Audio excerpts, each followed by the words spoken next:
contexte. Vous allez parler d'entrepreneuriat et ça m'a fait un petit ping. Et en quelque sorte, une petite question en termes de financement. Les entreprises qui sont vraiment très réticentes, pas réticentes, mais bon, est-ce qu'on va dire réticentes à la question de quoi qui est aux entreprises? Moi, je vais considérer surtout les startups. On a, si je m'abuse, à ma connaissance, à peine une seule institution financière à côté de la Sofides, je ne sais pas si y en a d'autres, qui octroie des startups. On sait que nos banques, elles ont des réserves de capitaux considérables. Et malgré cela, elles sont toujours résistantes à la. C'est un problème mondial.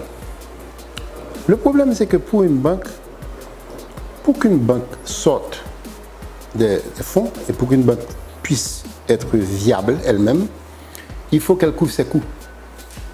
Et à partir des revenus d'intérêt et des revenus de commission qu'elle gagne. Un des coûts d'une banque, c'est le risque de perdre de l'argent.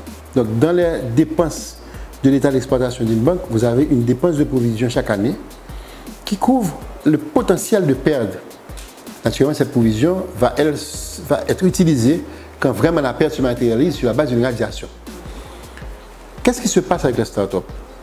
Statistiquement, pour des raisons sociologiques, pour des raisons simplement de comportement humain, un pourcentage très élevé des startups, près de 80%, sont des pertes. Donc, si les banques financent des startups, elles devraient ou bien charger des taux d'intérêt de 100%, de 90%, pour pouvoir tenir compte de la perte, en plus du fait que ces petits crédits, parce que les startups sont en général les plus petits crédits qu'une entreprise établie. Donc, le taux d'intérêt serait grevé de deux faiblesses. Premièrement, la perte est tellement élevée qu'il faudrait facturer cette perte de façon actuarielle. Deuxièmement, les crédits étant plus petits au départ, les taux d'intérêt naturels qui sont accordés seraient plus élevés. Donc automatiquement, vous avez une situation qui ferait que ces startups devraient être obligées de payer des taux d'intérêt très élevés, beaucoup plus élevés que les crédits accordés par la micro-entreprise. Ça a des avantages que de ne pas obtenir le prêt du tout. C'est ça. Ou bien alors, la deuxième alternative serait que les banques fassent couvrir les pertes sur les startups par l'ensemble de leurs crédits. Donc c'est l'ensemble des taux d'intérêt accordés qui deviendrait plus élevé. Et ça, évidemment, raréfierait le crédit, le rendrait moins rentable.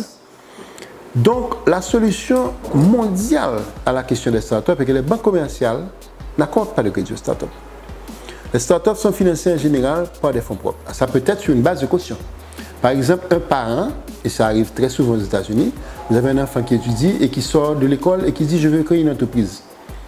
Eh bien, le parent va lui dire « ok, je prends moi-même sur mon crédit, je fais un emprunt à la Citibank ou Chase Manhattan, whatever ». Il fait le crédit et il le donne à l'enfant, ou bien il garantit le crédit pour le jeune, et le jeune, à ce moment, peut avoir un crédit à 100% collatérisé par une caution. Parce que sinon, lui seulement ne pourrait pas... Il ne pourrait pas l'avoir, parce que le crédit serait trop cher. Le crédit est trop cher pour la banque. Donc c'est cet aspect, parce que sociologiquement, évidemment, dans un marché, les startups sont perdants à 70-80%. Voilà la raison réelle pour laquelle on ne donne pas de crédit aux startups. Oui, mais je ne sais pas. Merci.